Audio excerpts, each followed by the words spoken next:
Pukul 6 waktu Indonesia Tengah, Radio Republik Indonesia ND menghadirkan Warta Berita.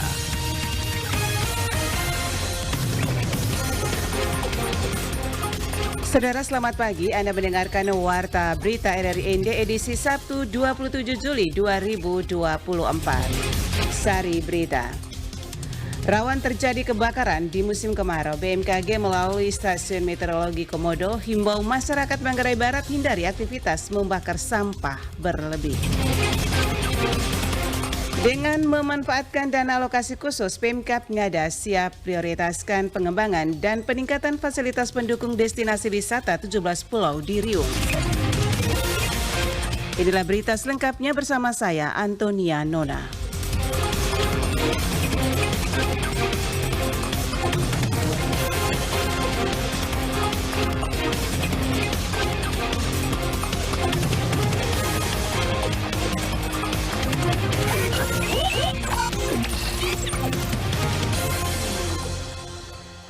Berita pertama, rawan terjadi kebakaran di musim kemarau. Badan Meteorologi, Klimatologi, dan Geofisika melalui Stasiun Meteorologi Komodo himbau masyarakat Manggarai Barat hindari aktivitas membakar sampah berlebih. Laporan Epi Wahab.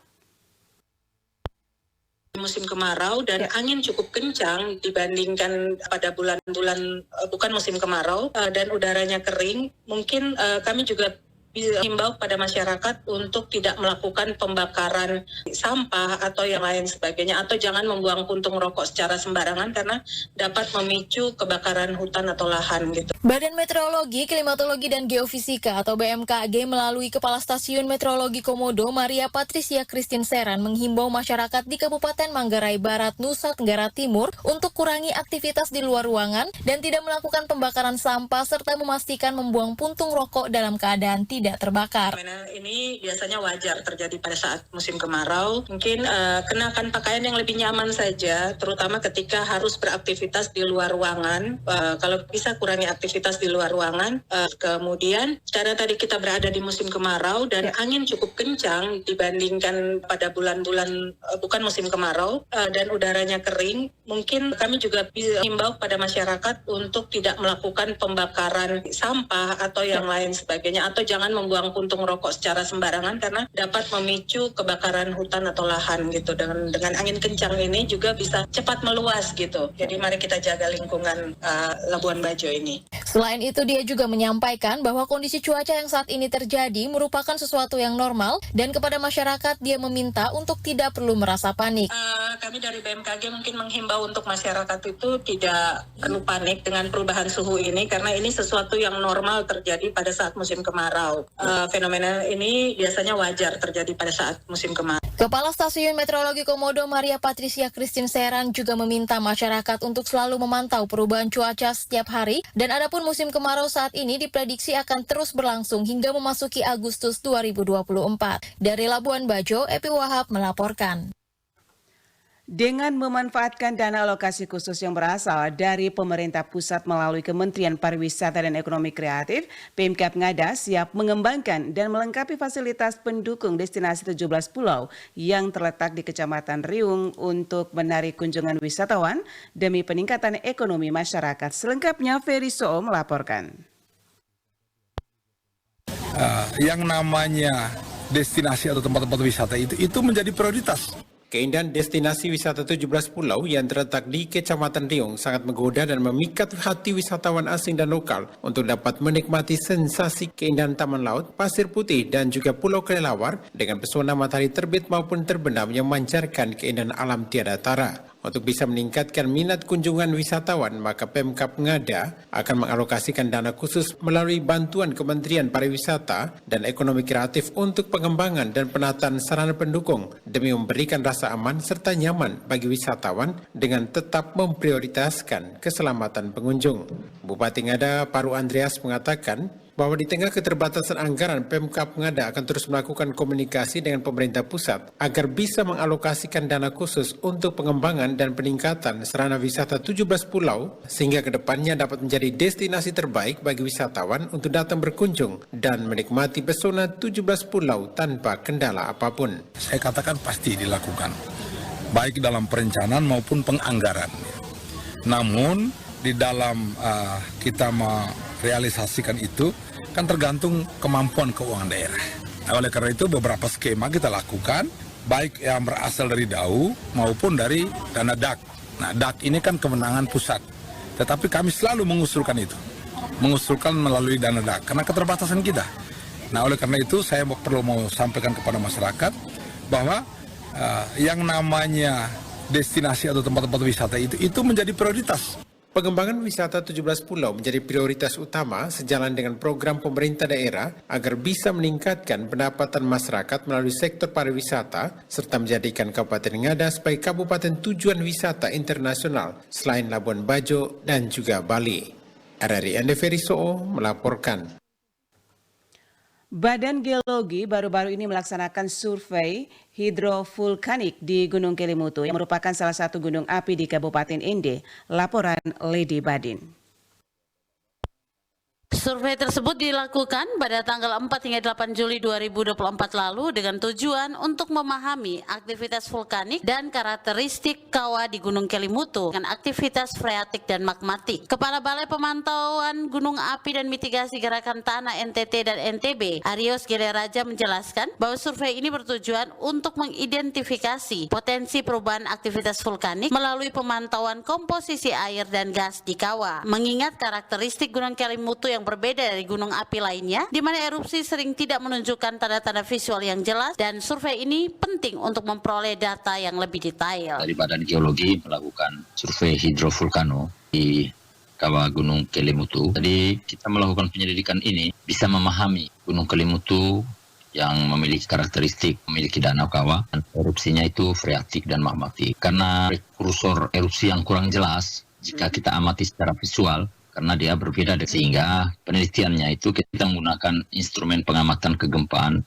dan deformasi itu kita tidak bisa terlalu detail, jadi kita lakukan survei lapangan, pengambilan contoh air danau itu, memahami perubahan komposisi air atau gas, itu kita jadikan acuan untuk mengetahui tingkat aktivitas Gunung Kelimutu. Dijelaskan Arios, tim survei terdiri dari para ahli dari Bandung serta anggota TNI dengan bantuan lokal dalam pengambilan sampel dan observasi. Selama survei, tim mengukur 17 titik yang mencakup mata air panas dan fumarol di sekitar Gunung Kelimutu. Data yang dikumpulkan termasuk pH, suhu udara dan suhu air, serta konduktivitas yang memberikan gambaran tentang kekuatan batuan dalam mengantarkan panas dari bawah permukaan bumi. Hasil awal survei menunjukkan variasi signifikan dalam pH air di lokasi yang berbeda. Hasil survei, dijelaskan Arios, masih dalam proses analisis di laboratorium Bandung dan Yogyakarta. Proses ini memerlukan waktu karena melibatkan komposisi gas dan material vulkan yang kompleks. Jadi untuk hasilnya sampai sekarang semua itu kita masih bawa ke lab, masih di lab, diperiksa airnya, karena dalam satu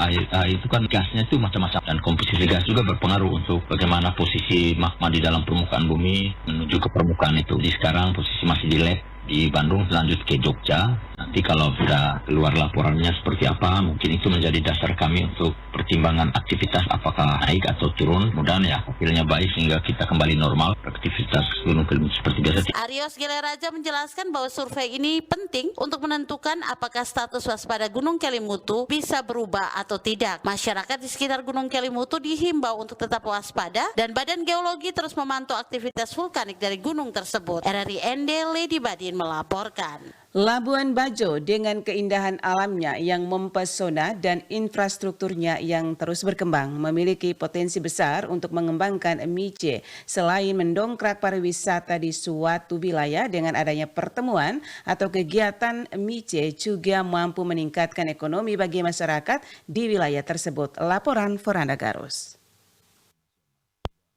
Hal itu disampaikan pelaksana tugas Direktur Utama Badan Pelaksana Otorita Labuan Bajo Flores BPO LBF Frans Teguh kepada RRI. Dia menjelaskan bahwa dalam kurun waktu beberapa tahun ini, Labuan Bajo telah beberapa kali menjadi venue kegiatan MICE berskala internasional, yakni venue side event Presiden KTT G20, bahkan menjadi tuan rumah penyelenggara KTT ke-42 ASEAN, serta sebanyak hampir 17 event MICE berskala internasional, nasional maupun regional pernah diselenggarakan di Labuan Bajo. Penyelenggaraan berbagai event berskala nasional bahkan internasional beberapa tahun belakangan ini menjadi bukti bahwa Labuan Bajo Flores memiliki potensi besar untuk menjadi destinasi MICE di Indonesia. Didukung dengan potensi pariwisata yang luar biasa, kontribusi MICE memberi dampak signifikan terhadap perkembangan industri pariwisata dan bagi pertumbuhan perekonomian di Labuan Bajo Flores. Saya kira semua kota di Indonesia, di NTT, Flores sangat berpotensi dan bisa menjadi salah satu trigger untuk meningkatkan pendapatan masyarakat dengan adanya berbagai event-event yang bisa diselenggarakan, bisa digelarkan, bisa dilakukan di kota-kota kita. Dan ini sangat karena kreativitas itu juga menjadi sangat penting. Lebih lanjut, Frans juga menyampaikan bahwa MICE yang terus berkembang di Labuan Bajo juga harus selaras dengan prinsip pariwisata yang berkelanjutan dan bertanggung jawab. Sebagai salah satu pemangku kepentingan yang ada di Labuan Bajo Flores, BPO LBF berkomitmen untuk membina dan mengorkestrasi perkembangan industri MICE di Labuan Bajo. Mengapa ini menjadi concern bagi pariwisata Indonesia? Karena dari sisi expenditure atau pengeluaran rata-rata biasanya untuk kalau dibandingkan dengan wisatawan biasa, kalau wisatawan MICE dengan wisatawan yang biasa itu bisa 2 atau 3 kali lebih tinggi pengeluarannya. Jadi misalnya rata-rata pengunjung itu $150 misalnya, pengunjung wisatawan ya. Untuk MICE itu bisa sampai 300 atau bahkan $400 per hari dalam kaitan dengan kegiatan-kegiatan yang mereka bisa lakukan. Dan ini biasanya tergantung fasilitas apa yang digunakan, ya, kualitas pelayanan. Frans kemukakan 6 rekomendasi yang dapat dilakukan bersama untuk mendukung percepatan pertumbuhan pariwisata berkualitas melalui industri MICE di Labuan Bajo Flores, yakni meningkatkan infrastruktur dan fasilitas, memperkuat sumber daya manusia, mempromosikan Labuan Bajo sebagai destinasi MICE, menumbuhkan kemitraan antara pemerintah dan swasta, mengembangkan praktik MICE berkelanjutan, dan memanfaatkan teknologi. RRI ND Veranda Garus melaporkan. Anda sedang mendengarkan Warta Berita RRI ND. Kantor Kesabandaran dan Otoritas Pelabuhan KSOP Kelas 3 Labuan Bajo resmi memulai penerapan sistem sistem tiketing untuk mempermudah proses pembelian tiket di pelabuhan. Laporan Suimam. Kepala KSOP Labuan Bajo Stefanus Risdianto kepada RRI Jumat 26 Juli 2024 mengatakan langkah ini merupakan bagian dari upaya modernisasi layanan pelabuhan yang bertujuan untuk meningkatkan efisiensi dan kenyamanan bagi para penumpang serta meningkatkan pengelolaan tiket di pelabuhan. Dijelaskan dengan penerapan sistem e-ticketing, penumpang kini dapat membelikan tiket secara online melalui situs web resmi pelabuhan atau aplikasi mobile yang telah disediakan, yang mana sistem ini diharapkan dapat mengurangi waktu tunggu di loket tiket dan mengurangi penggunaan kertas sejalan dengan upaya menuju praktik yang lebih ramah lingkungan. Tentunya banyak keuntungan yang didapatkan dengan pelayanan e-ticketing ini, baik untuk penumpang, KSOP, kemudian pemerintah daerah atau pelaku pariwisata di Labuan Bajo. Yang pertama adalah memberikan kemudahan dalam pembelian dan pemesanan tiket, sehingga kepastian calon penumpang memiliki tiket sebelum datang ke terminal itu ada. Penumpang juga mendapatkan informasi jadwal keberangkatan dan kedatangan kapal, dan kemudian adalah tentunya kalau secara elektronik menghindari antrian di loket praktek percaloan. Dan yang paling utama adalah menghindari jumlah penumpang melebihi kapasitas kapal, dan sistem ini memudahkan calon penumpang untuk memilih kamar ataupun kapalnya. Ia melanjutkan, sistem e-ticketing juga dilengkapi dengan fitur keamanan yang canggih untuk menghindari pemalsuan tiket dan memastikan bahwa tiket yang diterbitkan hanya dapat digunakan oleh pemilik yang sah. Selain itu, sistem ini memungkinkan pencatatan data penjualan secara real time yang dapat membantu pihak pelabuhan dalam memantau dan menganalisis pola perjalanan serta pendapatan. Ditambahkan, penumpang dapat mengakses e-ticketing melalui berbagai perangkat termasuk smartphone, tablet, dan komputer sehingga memberikan fleksibilitas lebih dalam proses pembelian dan pengelolaan tiket. Spesial Hari Anak, Lembaga Penyiaran Publik Radio Republik Indonesia ND kembali menggelar lomba bercerita anak tingkat LPP RRI ND. Laporan Nikolaus Makumeli. Adapun pelaksanaan kegiatan tersebut dalam rangka memperingati Hari Anak Nasional yang diperingati setiap tanggal 23 Juli setiap tahunnya.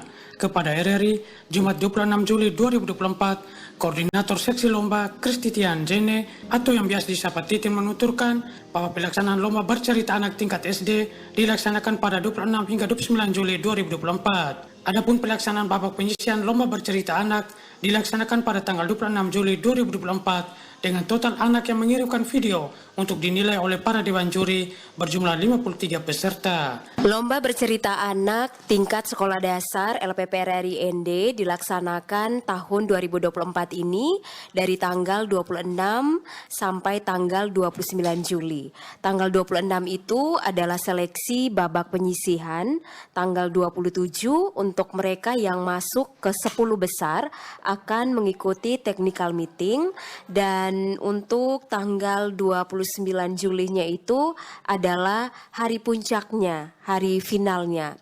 Untuk peserta lomba bercerita anak tahun 2024 ini berjumlah 58 orang, yang mana 58 orang ini terdiri dari anak-anak sekolah dasar yang cerita mereka itu adalah cerita original. Adapun tema lomba bercerita anak tahun 2024 ini adalah Anak Terlindungi Indonesia Maju dengan 3 subtemanya, yakni Aku Cinta Lingkungan, Bijak Bermedia Sosial, dan Kembali ke Sekolah. Lanjut Titin, adapun dewan juri yang dipercayakan dalam lomba bercerita anak tingkat LPP RRI ND tahun 2024 antara lain Dr. Randa Ari Hirepaja, Guru Bahasa dan Sastra pada SMA Negeri 2 ND, Yohanes Dionisius Dani, founder dan volunteer di Teras Baca Ile Napo, Pulau Solor, Kabupaten Flores Timur, serta Samsu SE, Kasubag Tata Usaha LPP RRI ND. Sementara itu, Koordinator Acara Lomba Bercerita Anak tahun 2024 tingkat LPP RRI ND, Antonia Nona mengharapkan dengan semangat Hari Anak Nasional di bawah tema Anak Terlindungi Indonesia Maju yang tentunya memiliki makna yang mendalam, yakni menekankan pentingnya menjaga dan memenuhi hak-hak anak demi masa depan anak. Anak Terlindungi Indonesia Maju, dan tentunya dengan tema ini mempunyai makna yang mendalam yang menekankan betapa pentingnya menjaga dan memenuhi hak-hak anak untuk kemajuan masa depan bangsa Indonesia. Dan dengan harapan yang pasti kegiatan ini berjalan lancar, aman, tidak ada kendala sampai tuntas ya. Dan harapan untuk anak-anak yang mengikuti perlombaan ya, kalaupun tidak masuk 10 besar atau final atau juara 1, 2, 3, jangan patah semangat karena kegiatan ini lomba bercerita anak setiap tahun RRI akan menggelar kegiatan semacam ini. Adapun babak final lomba bercerita anak tingkat LPP RRI ND tahun 2024 akan dilaksanakan pada tanggal 29 Juli 2024 bertempat di Aula Multipurpose RRI ND. RRI ND, Niklaus Makumeli melaporkan. Memperingati Hari Ulang Tahun Koperasi ke-77 tahun 2024 tingkat Kabupaten ND, Dinas Koperasi gelar pasar murah selama 2 hari di halaman kantor Bupati ND. Laporan Rovinus Vula. Pemerintah Kabupaten ND melalui Dinas Koperasi Kabupaten ND gelar operasi pasar murah selama 2 hari 26 dan 27 Juli 2024 berlangsung di halaman kantor Bupati ND. Kegiatan pasar murah dilaksanakan dalam rangka memperingati Hari Ulang Tahun Koperasi ke-77 tahun 2024 tingkat Kabupaten ND. PLT Kadis Koperasi Kabupaten ND Nur Hidayat kepada RRI di lokasi kegiatan pasar murah mengatakan, adapun kegiatan dalam rangka Hari Ulang Tahun Koperasi ke-77 tahun 2024 tingkat Kabupaten ND, yakni melaksanakan kegiatan pasar raya melibatkan mitra kerja Dinas Koperasi seperti Perum Bulog Cabang ND, para agen dan distributor dalam wilayah Kota ND. Kemudian hari ini Sabtu 27 Juli 2024 juga dilaksanakan kegiatan Jalan Sehat Bersama dengan titik start dari Jalan Soekarno dan finish di halaman kantor Bupati ND. Selanjutnya pada pukul 19 waktu Indonesia Tengah dilaksanakan kegiatan puncak peringatan Hari Koperasi tingkat Kabupaten ND berlangsung di Pantai Kota Raja. Agar menginformasikan kepada seluruh warga terkait dengan pasar raya. Ya. Bahkan kami minta juga kepada Pak Lurah untuk mengkoding di rumah ibadah juga, disampaikan juga. Kemudian mobil kuning dari panitia itu disampaikan kepada masyarakat bahwa hari ini ada kegiatan pasar raya di halaman kantor Bupati. Nur Hidayat mengatakan untuk kegiatan Jalan Santai dimeriahkan marching band dari SMP Prateran Dao Ende, kemudian dilanjutkan dengan senam Zumba dan door prize berlangsung di halaman kantor Bupati Ende. Untuk menyukseskan seluruh rangkaian kegiatan memperingati Hari Koperasi ke-77 tingkat Kabupaten Ende tahun 2024, berkaitan dengan anggaran didukung sepenuhnya dari Gerakan Koperasi dan UMKM yang terdaftar melalui Dinas Koperasi Kabupaten Ende. RRI Endervinus Vula melaporkan.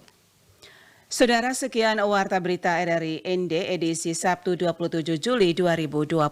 Saya, Antonia Nona, mengucapkan terima kasih. Selamat pagi.